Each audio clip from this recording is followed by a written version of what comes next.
Hi everyone, this is Marianne and welcome to my channel, The Unplanned Life. It is July 15 that I am filming this video and I just want to show you first how many pages I have left in my current anti-planner notebook. There are less than 10 pages remaining that I can use, and these sticky notes here at the back I do retain, so they also take up a few more pages. Whenever I plan to go out of the house, I write down the tasks on a sticky note, put it on here on the front of the notebook, and then carry the sticky note around in my hand as I go through my errands. And that is the extent of the planning that I do with the anti-planner, planning on a small sized sticky note. The rest, I just don't deal with them until I feel like it. Now, as you can see, the foredge of the notebook is populated with tabs, and these are repeating tabs because when one page of something is full, I just continue that same content on the next available page and then place a tab on it. I don't reserve pages for anything, and I don't obsess how many pages I have to allot for any given thing or category. I just keep writing whatever I want on the next blank page, and the colors of the tabs also don't mean anything. But now I want to give meaning to the colors of the tabs. I have pondered over it one quiet afternoon, and I have decided on how to use the 5 different colors available together with the 5 different categories that I have created in my life. Pink will be for personal matters like personal logs, personal care, and other personal information. Orange will be for self-improvement pursuits like my thesis and books I want to read and media that I watched or listened to.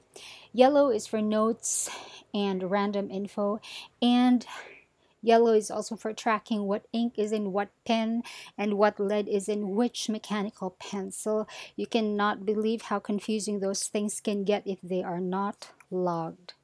And green, the green tab is for all money related things. By the way, I just use these transparent sticky notes that are very affordable and which I purchased from National Bookstore. At the moment of this video clip, I am using the leftovers from my old packs right here. To write on the plastic material of the tabs, I use this fine black marker from Faber-Castell, which is also available in National Bookstore. Okay, now here's the new notebook. You have seen this before. I have showed you this notebook number 3 together with notebooks number 9 and 10 in my video that introduced the handmade notebooks from the Unplanned Life. What we are going to do first is to put on all of the tabs, like all of them. And then I am writing very small, and one major change I have made is to label each tab with a number if it's part 1, 2, 3, or 4 or onwards of a continuing list or a continuing set of information. Because like I said, I don't allot pages for anything. I just continue a content on the next available page. It's easier for me that way, and it gives me zero stress when I realize that I have allocated too much pages or too little. I just don't want to deal with that.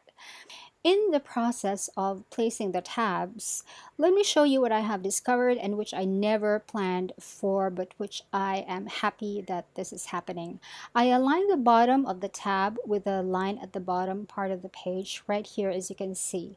The top of the tab then comes to about halfway up this line, and then what I do is just follow the next line, which is straight across the spread, and then use that line as the placekeeper for the next tab so that all tabs are equidistant from each other, as you can see here.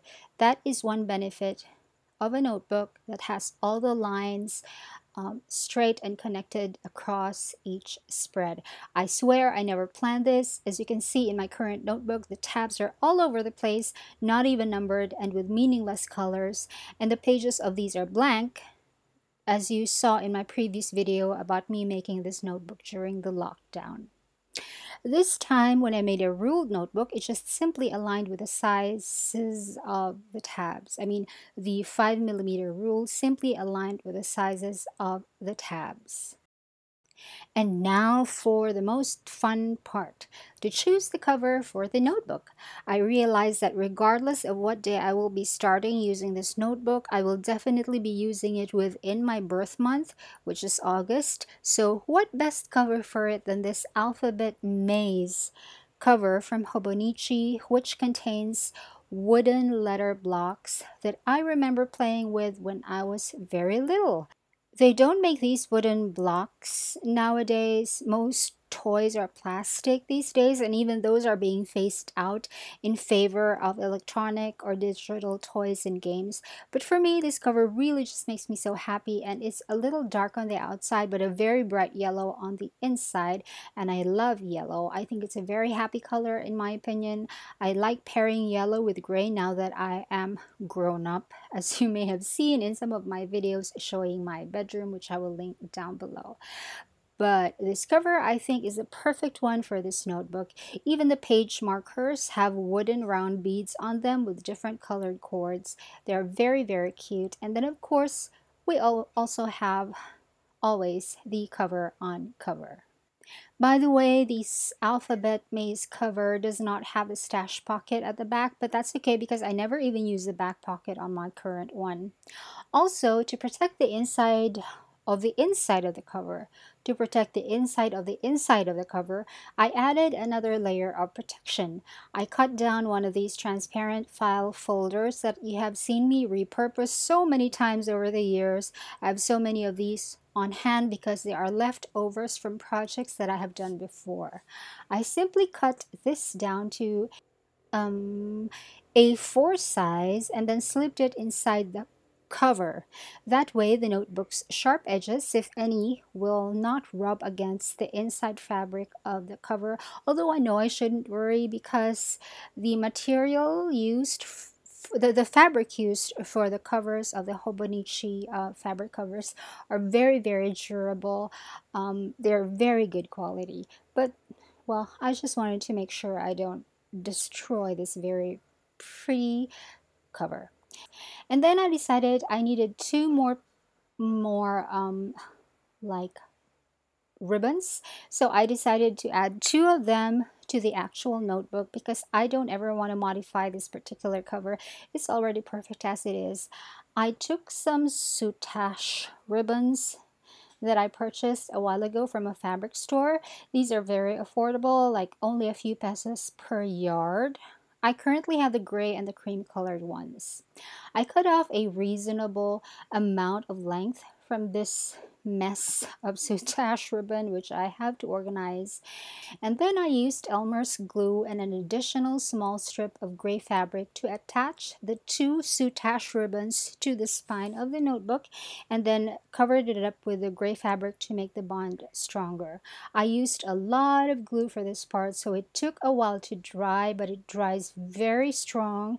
And of course, I know enough not to be violent when handling the page markers on my notebooks. I mean, like, nobody really does that. Like, nobody just like rips the the page ribbon off the page. Nobody does that.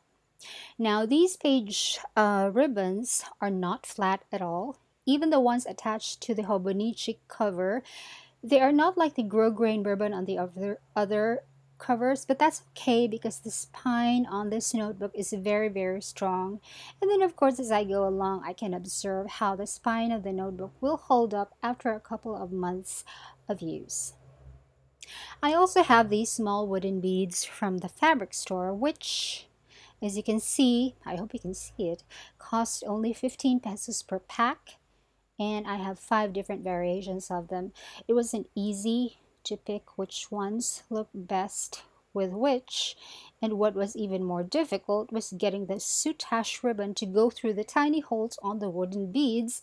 But after some very patient trials and errors, I got the combination right.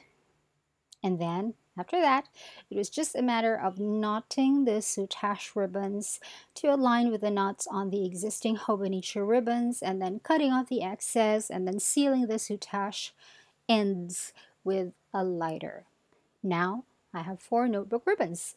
2 are quite colorful, and the other 2 that I have attached are more muted in color, but still evoke the feel and the color of the wooden blocks, because attached to the ends are miniature wooden blocks.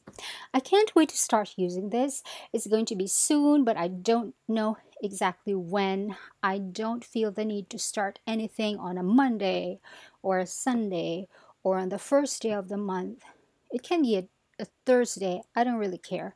But follow my new page on Facebook, because that's where I will post when I have actually moved into the notebook.